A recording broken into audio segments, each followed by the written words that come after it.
আমি 1952 সালের ভাষা আন্দোলন দেখিনি। আমি 1969-এর গণ অভ্যুত্থান দেখিনি। আমি দেখিনি 1971 সালের মুক্তিযুদ্ধ। আমি দেখিনি 1990 সালের স্বৈরাচারী এরশাদ বিরোধী আন্দোলন।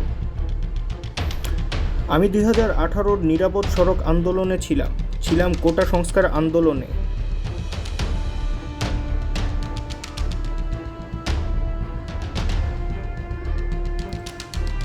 2019-এ আবরার ফাহাদের হত্যার বিচারের আন্দোলনে ছিলাম।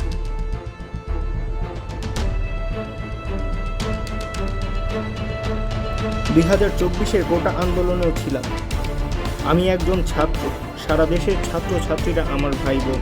হ্যাঁ, আমি ছাত্র। আমি এই একবিংশ শতাব্দীর বাংলাদেশের ছাত্র। নিজের স্বাধীন দেশে নিজের অধিকার আদায়ের জন্য এই একবিংশ শতাব্দীতে 2024 সালেও আমাকে রাজপথে নামতে হয়েছে অধিকার আদায়ের জন্য। আমাকে নির্যাতন করা হয়েছে, আমার ভাই বোনকে নির্যাতন করা হয়েছে, আমাকে রাজপথে নির্যাতন করেছে অস্ত্রধারী ছাত্র সংগঠন। হামলা করেছে কারণ আমি বৈষম্যের বিরুদ্ধে কথা বলেছি। আমি সাধারণ ছাত্র। আমি লড়েছি, আমি লড়ব, আমি লড়ে যাব। যতদিন না আমার দেশ থেকে বৈষম্য দূর হবে আমি লড়ব। আমাকে লড়তেই হবে। এ দেশটা আমার দেশের ইতিহাস সাক্ষী আছে। ছাত্ররা যখন কোনো দাবি আদায়ের জন্য নেমেছে, দাবি ও অধিকার আদায় করে ঘরে ফিরেছে। হোক সেটা ভাষা আন্দোলন থেকে 71-এর মুক্তিযুদ্ধ, হোক সেটা স্বৈরাচারী আন্দোলন।